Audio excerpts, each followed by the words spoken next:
So today I wanted to talk about something that just happened yesterday, but it kind of comes up a lot. So the question was, should you rent to someone with a low credit score?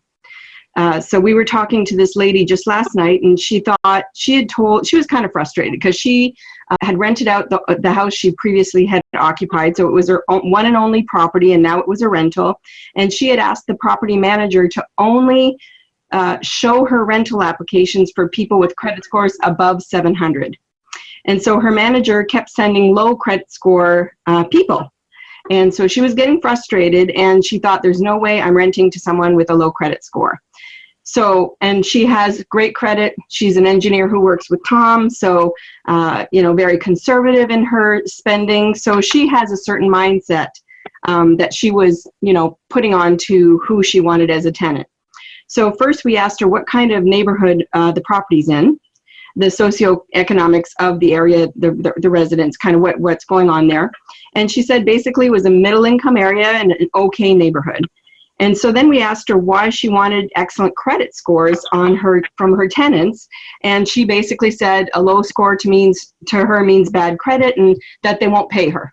And it's going to be a disaster and she'll have to pay the mortgage. So, I too would love excellent credit score people as my tenants. But I also realized that,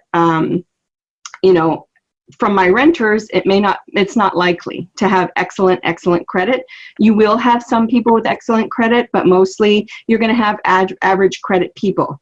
So you have to think about who your potential tenants are and what profile they may have. And that will probably give you your answer. I'm just going to mute people because I'm getting a little bit of feedback here. Okay.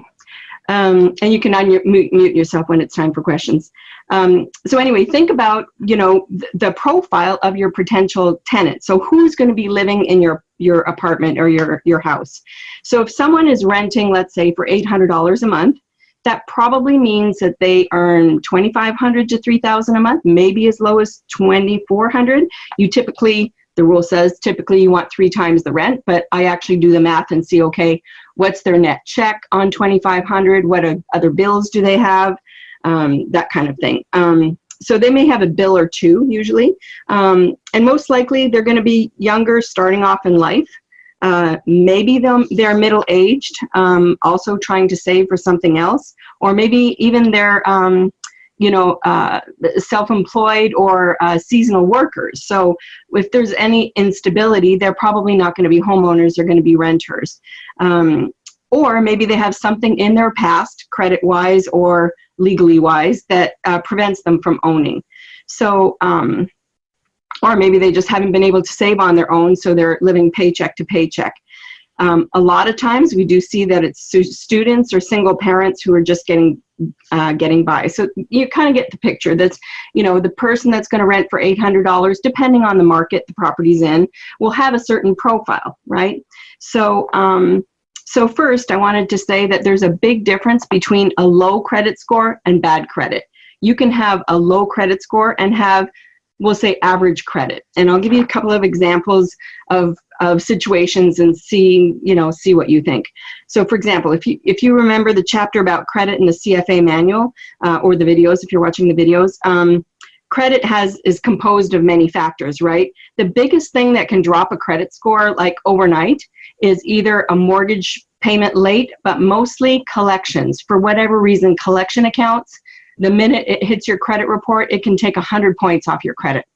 So let's just imagine there's an applicant and they just got a collection on their credit report.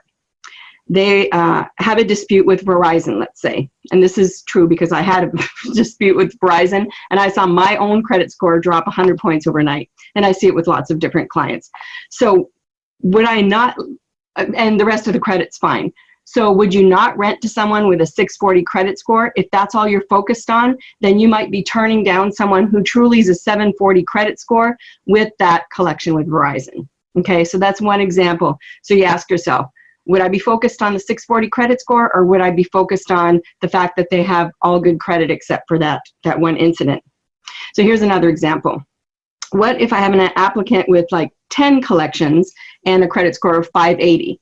So for the lady last night, she wants that in the reject pile immediately, right?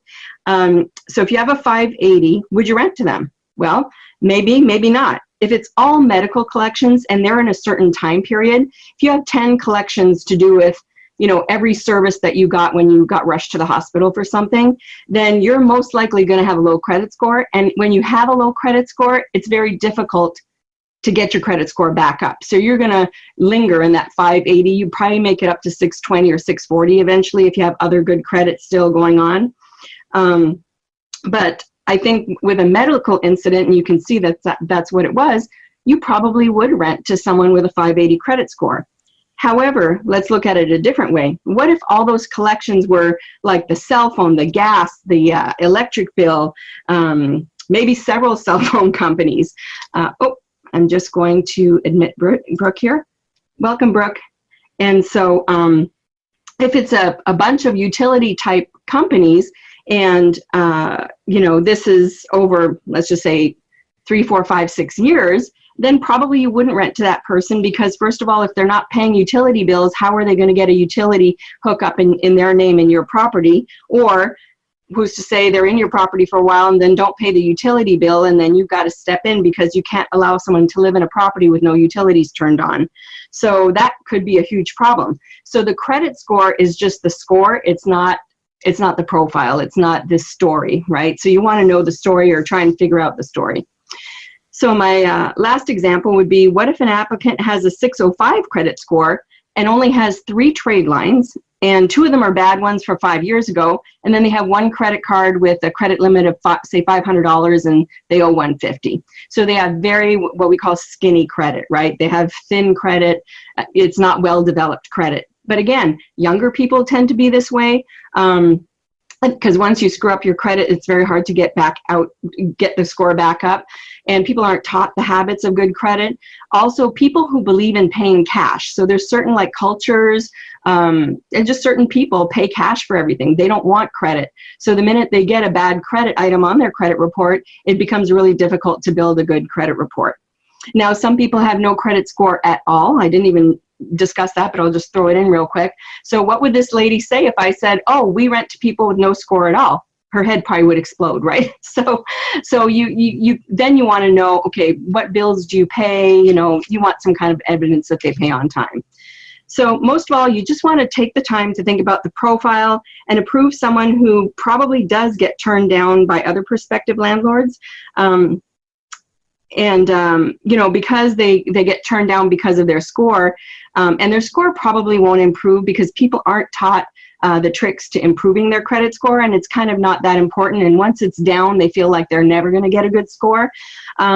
So because of that, there's little chance that they're going to move. If you give them a chance and they pay on time, they're probably not going to move, and you look like a hero to them. So I guess my final thing is that don't be afraid to, now, first of all, you should have a property manager who's doing this and has a great gut for these things. But if they're like this lady was being asked to vet the people with their property manager, which I'd never heard of, but unless it's marginal, then a property manager wants to make sure you're on board with that marginal person. But to be vetting every single applicant to me seemed weird. I mean, that's what the property manager is supposed to be earning their money for, is their expertise in sifting through these applicants. But if you're asked, or if you're involved in renting, then I would say, you know, don't turn down an applicant just because of their actual score. Look at the story behind it.